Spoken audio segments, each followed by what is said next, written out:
પંડ્યા અત્યારે જોઈ રહ્યા છો સ્પાર્ક ટુડે ન્યૂઝ। જેતલપુરના ઇબ્રાહીમ પઠાણને 13,45,000ના વીજળી બિલનો મામલો। MGVCLના MD તેજસ પરમારનું નિવેદન। ગત 3 મેના રોજ જૂના મીટર કાઢી નાખવા નવા મીટર નંખાયા બાદ સિસ્ટમમાં ભૂલ થઈ હતી। ત્યારબાદ આ ભૂલને સુધારી લેવામાં આવી છે। ગ્રાહકનું જે મૂળ બિલ હતું તે તેમના સિસ્ટમમાં રિફ્લેક્ટ થઈ ગયું છે। છેલ્લા 1 સપ્તાહમાં કોઈને પણ નવા મેસેજ મોકલવામાં આવ્યા નથી તેવું નિવેદન તેમના દ્વારા જણાવવામાં આવ્યું છે। નમસ્કાર, આજે 31 મે 2024 જે અત્યારે સોશિયલ મીડિયામાં એક 13,45,000 રૂપિયાનું આઉટસ્ટેન્ડિંગ બિલ MGVCL તરફથી ઇસ્યુ થયું છે એવો એક મેસેજ વાયરલ થઈ રહ્યો છે।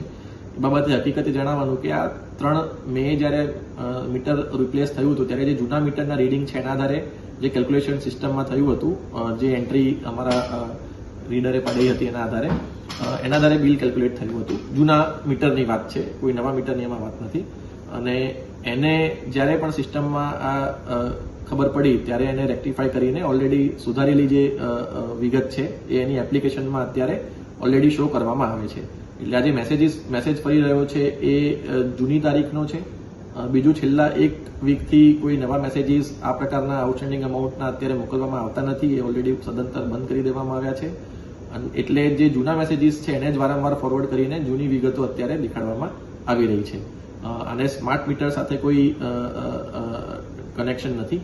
એટલે મારી સૌને વિનંતી છે કે આ પ્રકારના જે મેસેજીસ છે એને એક વખત ખાતરી કરીને પછી જ આગળની પ્રતિક્રિયા એમાં આપવામાં આવે એવી મારી સૌને ખાસ વિનંતી છે।